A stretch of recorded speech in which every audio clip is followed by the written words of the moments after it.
बजरंग दल भवानीनगर शाखा व जय भवानी मित्र मंडळ यांच्या संयुक्त विद्यमानाने 26 जानेवारी प्रजासत्ताक दिनानिमित्त भारत माता पूजन तसेच महिलांसाठी भव्य दिव्य हळदी कुंकू समारंभाचे आयोजन करण्यात आले होते। या कार्यक्रमाचे संयोजक म्हणून नितेश बाळा शिंदे यांनी महत्त्वाची भूमिका बजावली। आयोजित हळदी कुंकू समारंभाला परिसरातील तसेच आजूबाजूच्या परिसरातील महिला भगिनींनी मोठ्या प्रमाणात उपस्थिती लावली आणि कार्यक्रमाची शोभा वाढवली। गेल्या 26 वर्ष बजरंग दल व भवानीनगर शाखेच्या माध्यमातून सदर उपक्रमाचे आयोजन करण्यात येत आहे व यापुढेही असेच अखंडपणे आम्ही वेगवेगळे सामाजिक उपक्रम राबवणार अशी प्रतिक्रिया संयोजक नितेश बाळा शिंदे यांनी दिली।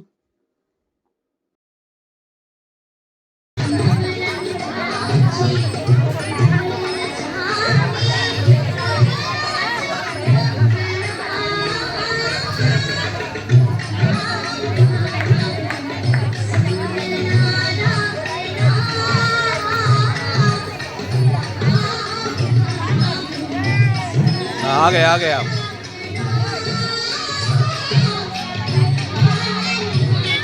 इकडे बघा, हो इकडे बघा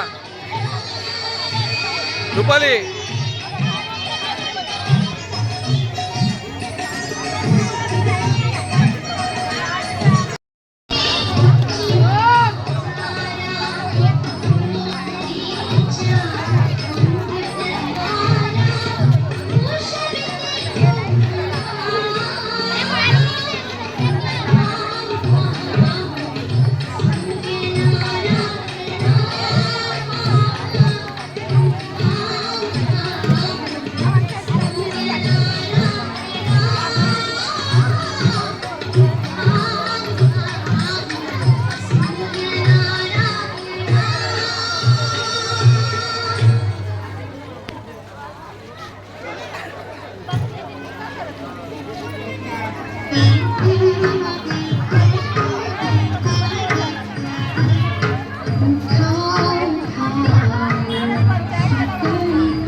नमस्कार, माझं नाव रुपाली संजय पवार. प्रजासत्ताक दिनानिमित्त आमच्या विभागामध्ये जय भवानी मित्र मंडळ बजरंग दल शाखा आयोजित सत्यनारायणची महापूजा असते आणि महिलांसाठी भव्य दिव्य असं हळदी कुंकू असतं. हळदी कुंकाचं हे 26वे वर्ष आहे. आमच्या विभागातील भरपूर महिला या हळदी कुंकाचा लाभ घेतात. माझं नाव संजय नारायण पवार. आम्ही बजरंग भवानी नगर शाखा व जय भवानी मित्र मंडळ यांच्या संयुक्त विद्यमाने 26 जानेवारी 2026 या रोजी आम्ही प्रजासत्ताक दिनानिमित्त भारत मातेचे पूजन आणि सत्याची महापूजा असं आयोजन केले आहे. याचप्रमाणे महिलांसाठी भव्य हळदी कुंकू समारंभ आयोजित केला जातो. या कार्यक्रमाला उत्सुक प्रतिसाद महिलांकडून आम्हाला भेटतो. जवळजवळ 500-600 महिला इथे येऊन या हळदी कुंकूचा लाभ घेतात. आम्ही जय भवानी मित्र मंडळ दरवर्षी काही ना काही सामाजिक कार्य, शैक्षणिक कार्य करत असतो. त्यातलाच हा एक भाग आहे की जेणेकरून समाज एकत्र यावा आणि इथे एक पॉझिटिव्ह असं वातावरण निर्माण व्हावं, हा त्याच्या पाठचा एक उद्देश असतो.